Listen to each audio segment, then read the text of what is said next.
Good morning. Morning. My name is Yvette Cesario, and I'm a senior manager for the national security team at Amazon Web Services, and I'm so thrilled to be here with all of you this week.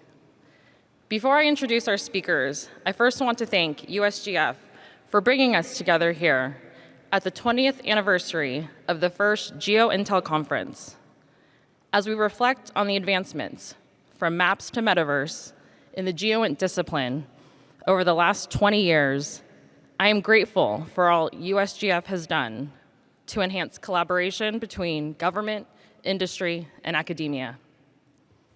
And now, please allow me to introduce you to our distinguished speakers today.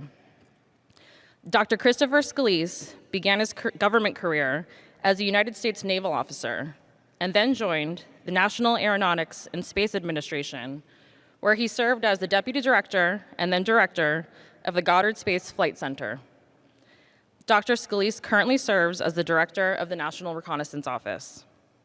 He and his organization are an incredible example of the rapid evolution of capabilities in the GEOINT space, being a leader in adopting new and commercial technologies to increase the speed, scale, and resilience in their delivery of our national security mission. The Honorable Jim Cooper served in Congress, representing 2 different districts in Tennessee over his career. Congressman Cooper began his career in politics as the youngest congressman in America and ended it having served on more committees than anyone in Congress, including as a senior member of the House Armed Services, Intelligence, Budget, and Oversight Committees. He embraced partnerships during his tenure, working across the aisle on bipartisan legislation, promoting healthcare reform, budget discipline, and clean, efficient government. Congressman Cooper and his Republican colleague Mike Rogers of Alabama are credited with co-founding Space Force, the first new branch of the U.S. military in decades. Now, before we welcome our speakers to the stage, we would like to begin with a short video.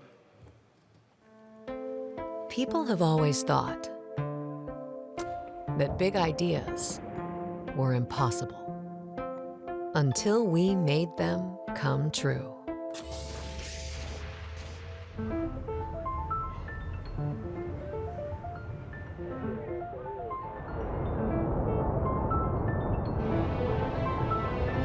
Finding new ways to innovate, helping humanity prepare for the unpredictable on the planet we call home. We see from the perspective of stars.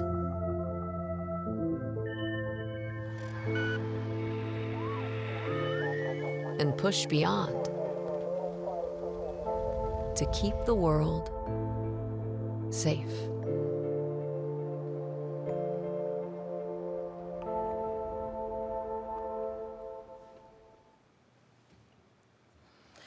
It is my honor to welcome Dr. Chris Scolese, Director of the National Reconnaissance Office, and the Honorable Jim Cooper, former Congressman, to the stage. Please join me in welcoming them.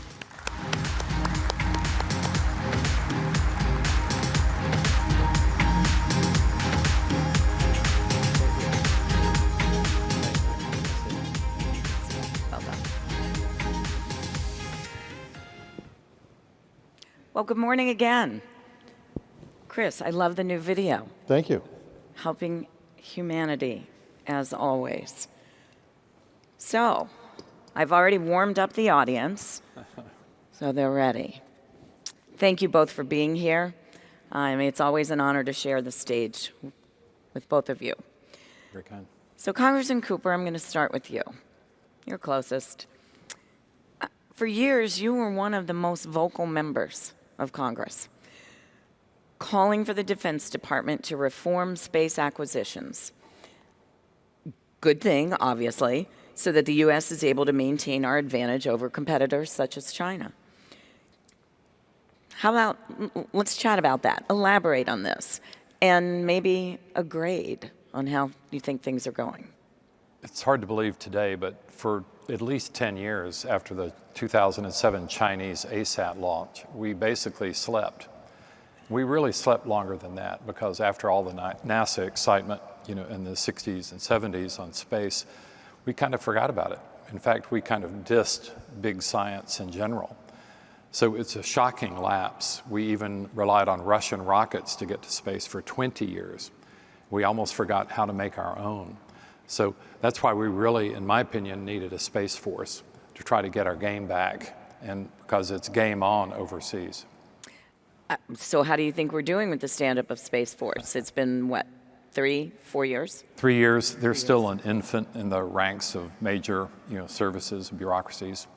Of course, the Air Force did not want them to form at all, but now the Space Force has largely transferred Air Force officers. And that has good things and bad things.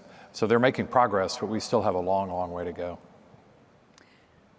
Dr. Scolese, Congressman Cooper has often pointed to the NRO as a model of how to move quickly and deliver space systems on orbit. So let me ask you the same question. How do you think we're doing in staying ahead of our adversaries? And then maybe talk a little bit about the Space Force as well. Well, as far as staying ahead of our adversaries, I believe we are still doing that.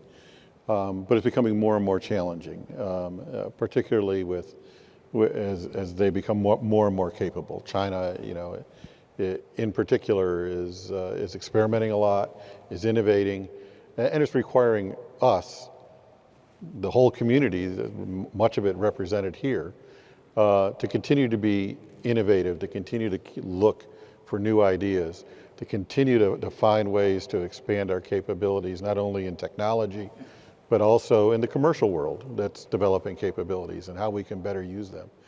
As long as we keep on innovating, as long as we keep on finding ways to work harder, and as long as we keep on experimenting and learning, I think we can stay ahead of our competition.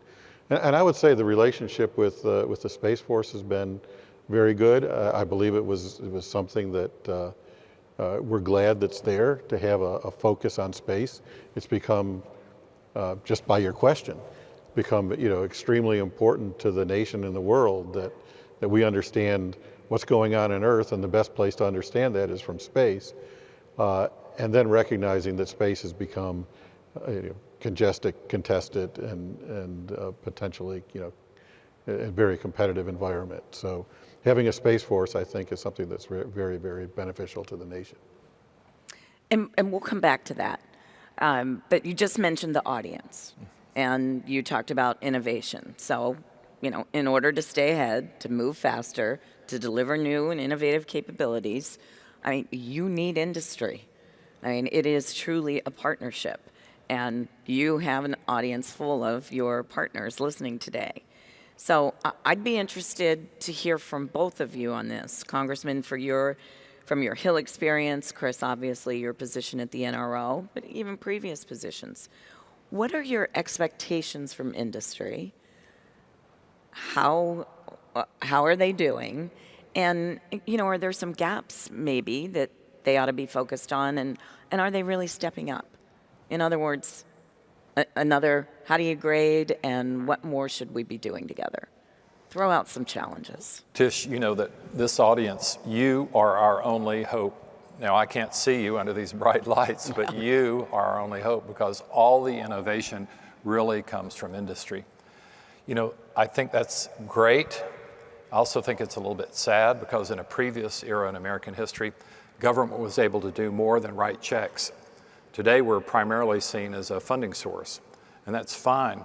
But we really need not only to be able to buy things from your catalogs when we're in government, we need to invent new and even better catalogs. We need to be 10, 20, 30 years ahead of any possible adversary. And that's what government used to have, and that's what we need again. So we need your brains, we need your energy, we need your flexibility, but we also need a collaboration with our government to do things that will keep freedom safe all over the world. Well said, Chris. So well said, it's kind of hard to add to it. So I'll say ditto, but I want to add a bit to it. We need to forge that partnership that allows us to bring the best to bear of not only what industry has, but what government has in their various labs. And we need to include academia, because that's where a lot of the really interesting ideas are coming out that we can go off and look to use. I mean, when we think of AI, ML, yes, it's proving to be very capable in today's world, but it started in laboratories in Boston and in California, where we were really starting to think about it, develop the theories, and there's many other ideas that are there that will allow us to go off into the future. The other thing is that I would add as a caution and a challenge as we go forward, we are bringing out new ideas. There are new capabilities, not only technological, but in our relationships. I mean, who would have thought 20 years ago, or certainly at the inception of the NRO, that we would be relying as much as we do on commercial capabilities. That's requiring new relationships. So when you think about the fact that we have new relationships, new technologies, we're using different contractual mechanisms than we've had before. And we're trying to push the envelope as much as we can in terms of delivery of capability and in the technological capabilities. That means we as a community have to pay a lot more attention to what's going on, which means we have to communicate much more effectively and clearly to each other when we see things that maybe aren't going quite right. They're not going wrong, but they're not going quite right, so we can address it quickly. And at the same time, we have to ask ourselves some really hard questions so that we do, stay at the forefront, but address whatever issues that we think could be coming up. So I think we have a great opportunity here to just keep on advancing, but we need to work very closely together. So, Chris, you mentioned commercial imagery. I want to come back to that. You have talked before about sending some of your folks to industry. Certainly, folks go off and get advanced degrees and come back. Walk a mile in each other's shoes, and you're really going to understand each other better. You talked about communicating better. How is it going? Have you figured out how to do any of those exchanges, if you will, where you place someone in industry for 6 or 12 months and industry sends someone to the NRO? Have you started doing that? I know you've talked about it before. We're exploring it, I think is the best way to say it. And we definitely like to go off and be able to have that capability. There's challenges associated with it for providing a competitive advantage. But we're working on it. It used to be something that was done, many years ago, and we want to continue to go off and look at it. But we're not quite there yet. With the relationship with academia, much different, of course. Much different, yeah. Well, that's a challenge to all the general counsels. Let's figure out a way how to do those hostage exchanges as we've talked about them, because we did used to do it 20, 30 years ago.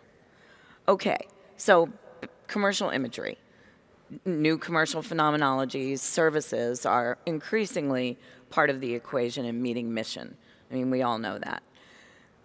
Chris, can you update us on some of the recent, and you've got a couple of things in the pipeline, as well as initiatives to bring more commercial services into the NRO architecture?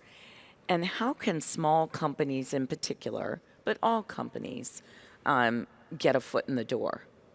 And then I'll have a follow-on question for you, Congressman Cooper. Certainly. So many of you know we awarded a contract a few years ago called EOCL with 3 companies focusing principally on electro-optical imagery, pictures, if you will, and followed that up with radar, RF, to go off and look at RF, and most recently hyperspectral.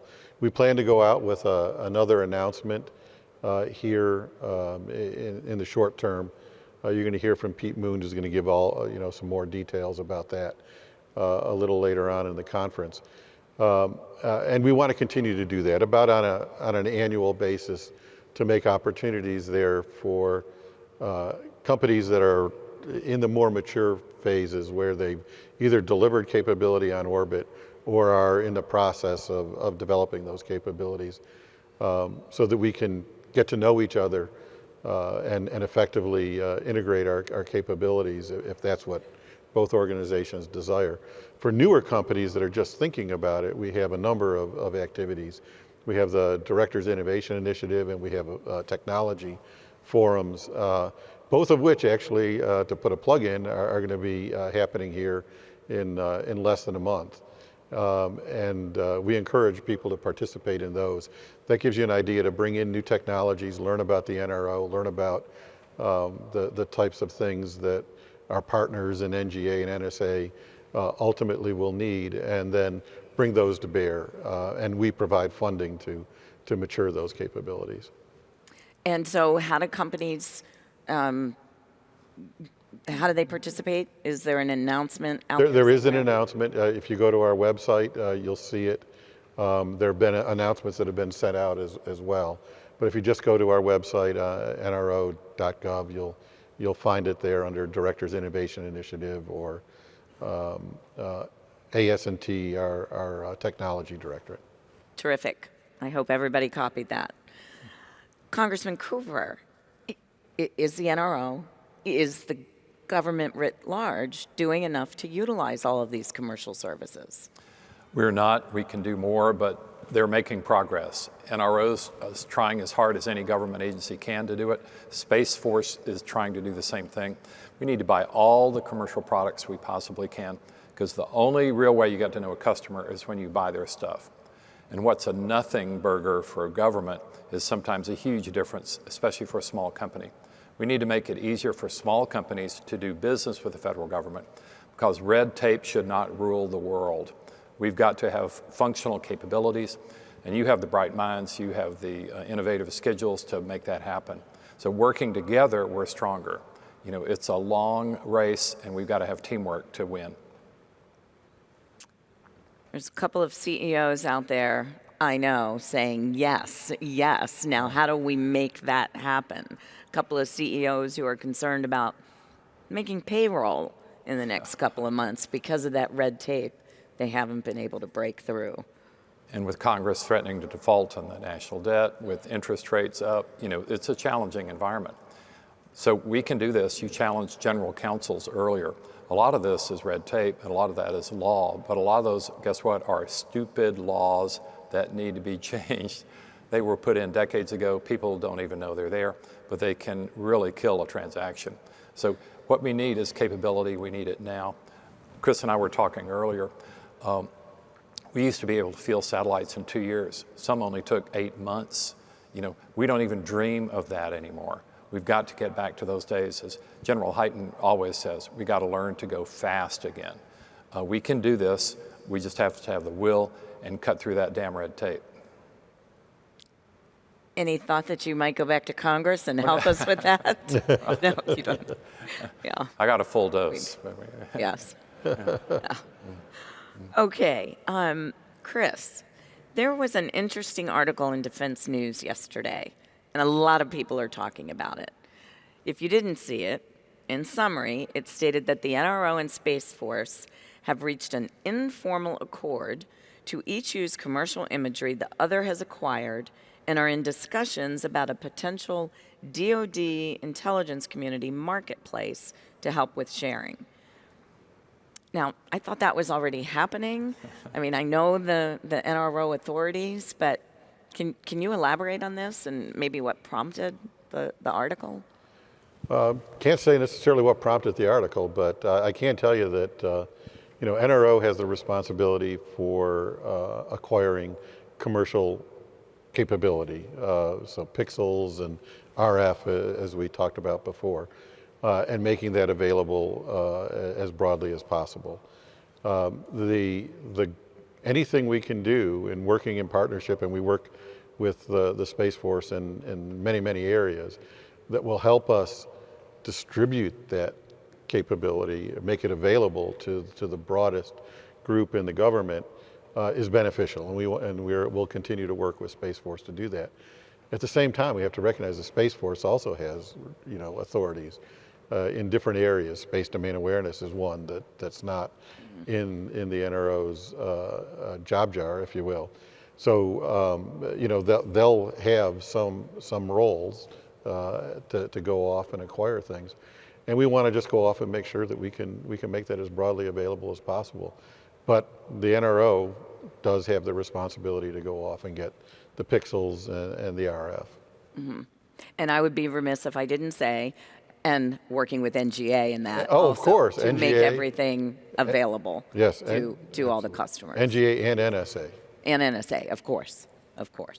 So, all right, well, let me ask you both, and we really haven't touched on this yet, but proliferated architecture, hundreds of satellites, commercial services, coupled with warfighter demands, and the need to have actionable intelligence, not in days, but in single-digit minutes.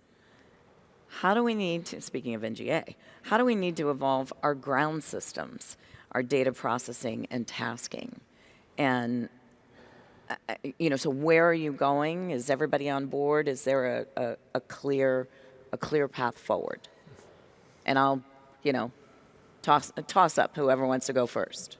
Chris is the engineer, but I think he would agree that there is no perfect architecture. We really need it all. And we were weaker in the proliferated end of things. I'm glad that's being made more robust. But one of the key things that's been left out of most conversations in recent decades have been ground stations. Because I really view a satellite as a tripod. Of course, you have to have the bird up there, but you also need the user links and the control mechanisms to make sure that bird works. The government's been, 10, 15 years late on the M codes for GPS satellites, things like that. That is inexcusable to have a bird flying, but it's unusable because we don't have the proper ground links. The ground part should be the easy part, but oftentimes it's not. So I view them as a tripod, each and every bird. Let's make sure that all three legs work. I am so happy to hear that. Ground has often been an afterthought. And, the money's been put in the program, in the budget, authorized, appropriated for what's in space, and not always fully thought through on ground. Chris is changing that. Yes, we're definitely trying to do that. And that's a place where industry can help as well. We need the tools and the capabilities there. But to your question, what are we doing about it? I mean, we're going from tens of satellites to hundreds of satellites on orbit. We know that users, broad spectrum of users, want data as quickly as possible. So we have to develop the tools working together with our partners at NGA, NSA in particular, but also DIA and other agencies to develop those tools probably in the AI machine learning area so that we can better manage the constellation, clearly, so that you don't have to go off and task a satellite, in this particular case, to ask, because there'll be hundreds of them up there, as opposed to some that you can think about. We have to be able to process that data quicker, which means we need to deliver the fundamental information to the ground in a way that the analyst or the warfighter or the policymaker can use in the best way. And that may be a direct line, but more likely it's going to go through the analytical capabilities at our various organizations to go off and do that. And we're not waiting this time. We have experimental satellites up there that are being used for operational missions, but they're also being used to go off and start to develop those tactics, techniques, and procedures on the data use side, and also to go off and start practicing and developing the functions that we need in order to be able to control that constellation in a way that doesn't put a burden, doesn't increase the burden on the ground systems. So for the audience, if you really take apart everything Dr. Scolese just said, there are a lot of challenges where he needs your help. So I think that's a good conversation to continue. I want to shift the conversation a little bit, and let's talk about talent. I mean, at the end of the day, this is about the people. And Congressman Cooper, I was doing my homework to get ready for this, and just last year, you commented that we might need a whole new space recruiting concept because many super smart people may not conform to what we consider to be traditional military. Now, we need the best talent the nation has. And I want to add, and neither of you were here yesterday, we had a very robust discussion on neurodiversity and really all of us learning how to incorporate very neurodiverse folks, those on all parts of the spectrum, into our workforce. And it's hard. And so I'd really like to hear your thoughts because I think that might have been where you were headed with your comment. Totally. How do we appeal to Gen Z, to millennials, to immigrants? You know, we need the best talent in the world, and we need it right here in America, and we need it yesterday. We've got to have structures, bureaucracies that welcome them, that make it easy to access. And for example, with Space Force, why do you have to wear a uniform to control a satellite? Unfortunately, in America, only about 2 or 3 million Americans have been continually enlisting in the military. And the rest of Americans kind of take them for granted. First of all, it's wrong to take them for granted. Second, we need everybody participating in some ways. You know, back decades ago, we had a draft, and that forced people to participate. But you shouldn't have to force people in. They should want to do it. And I don't care if you have a nose ring or tattoos or whatever. If you got a brain, we need you. And if you're willing to work and show up on time, we need you.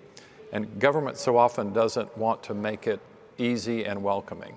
So we've got to do whatever it takes to make that happen. Dr. Scolese? Yeah, I completely agree. You know, the NRO started off as a diverse organization. It wasn't an organization, it was composed of other ones. And that diversity of thought allowed us to go off and do some pretty amazing things and to continue to do that. But we didn't really have to go off and recruit. It was, you know, pretty much picking from the best and the brightest that others had. A few years ago, you know, we created the cadre, and it's a priority of ours to go off and reach the broadest segment of our population, to bring in the best talent that we can. And actually the pandemic, I think, helped us, believe it or not, because we started to recruit during the pandemic. We couldn't go to universities. And I feel if we could have gone to universities, we probably would have gone to the ones that we knew, the ones that we graduated from and everything else. But because of the pandemic and because we had to go off and do things virtually, we went to a broad spectrum of universities. So we went to, you know, probably places we wouldn't have thought of. I can't remember the names of all of them. We went to over 100, we virtually visited over 100 universities. That really did two things. It told people about the NRO. We're still somewhat of a secret, even though we've been out for some time. But still, it's there, and space is a huge draw. I mean, people want to be interested in space. You know, when they're in grade school and kindergarten, it's space and dinosaurs. They eventually find out that there's not much money in dinosaurs, but there is in space. We found a lot of people very interested in coming in. The second thing is we went to a much larger audience, which allowed us to bring in a bunch of interns, which for many of you and certainly for other government organizations, it's something that's been done for a long time. And we've been able to get a very, very diverse set of interns who've come in. And then finally, I'll say one of the things that we really need to do, to your point about diversity and neurodiversity, is we have to provide the tools and the environment for everybody to be able to work. And we are doing that. I know the federal government is doing that in general, but we are working extra hard to make sure that we have the resources and we provide the facilities for people with whatever their needs are to be addressed. And that's so important, Chris. You know, it's one thing to help them through the recruiting, the hiring, the clearance process, but it's also the continued support and accommodation that's needed along the way. So I have 2 grandsons. My 4-year-old grandson is still into dinosaurs. My 7.5-year-old grandson has turned to space. So I think you're onto something there. We are about out of time. Parting comments, the question I didn't ask you that you wanted to answer, anything you'd like to say? Your work is really important, and you're doing it for what is, in my opinion, still the greatest nation in the world, and our job is to keep it that way. It's hard to go second. I would say, thank you to everybody. As Jim said earlier, I can't see any of you, but I know that there's many friends and colleagues out there, and I know as we continue to work together and continue to innovate together, we're going to stay ahead of all of our competitors, and we're going to show the world what the capabilities of the United States and the NRO are. Well, thank you very much. We are all in this with you, and we will make that happen. So thank you to both of you. Appreciate your time. Thank you.